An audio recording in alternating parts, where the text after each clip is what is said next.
Now, government has been urged to engage non-government organizations in the fight against environment degradation, which is on the rise in the country. This call was made at a launch of the Fifth Judicial Training on how to handle and deliver climate justice held at Mestil Hotel in Kampala. Approximately 41% of the Uganda's total natural resources are degraded by the community for settlement, industrialization, agriculture, among others. Currently, the country is experiencing landslides, heavy rains and floods due to the continuous encroachment on wetlands and woodlands.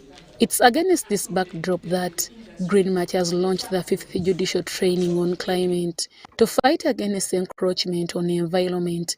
The Director Greenwatch, Samantha Tukunda, highlights the aims of the training to the judicial officials and the public and urged government agencies to engage stakeholders in the campaign against environment degradation. Several disputes are being brought up in court concerning different environmental challenges and violations. So it's important to have a judiciary that is knowledgeable and equipped when it comes to climate aspects, in particular climate justice. Not only just government, civil society organizations as well as government agencies, to see how we can come together with one voice, with one mind, aligned to fight for the protection and conservation of the environment.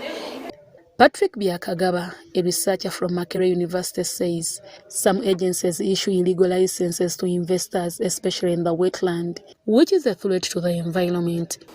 And the fact that we have many components of the environment, we can't afford to only think that NEMA will ensure that there's compliance to all the environmental laws that we have. So I argue that we need to have what we call a whole of government approach in managing our environment, meaning all the agencies whose decisions could in one way or the other affect the environment need to work together to make sure that we contribute to this collective of environmental sustainability. But similarly, we should be able to hold accountable every organization or agency for their actions. In the event that their actions in a way affect the integrity of our environment, we should be able to hold them accountable to make sure that we enhance or improve our compliance. Although NEMA is working hard to protect the environment, there are still existing gaps, as Byakagaba explains. If NEMA approved sand mining, and we can prove scientifically that it's going to affect the integrity of that ecosystem, where do we run to hold NEMA accountable for approving an Asia report that is not fair? But also compliance.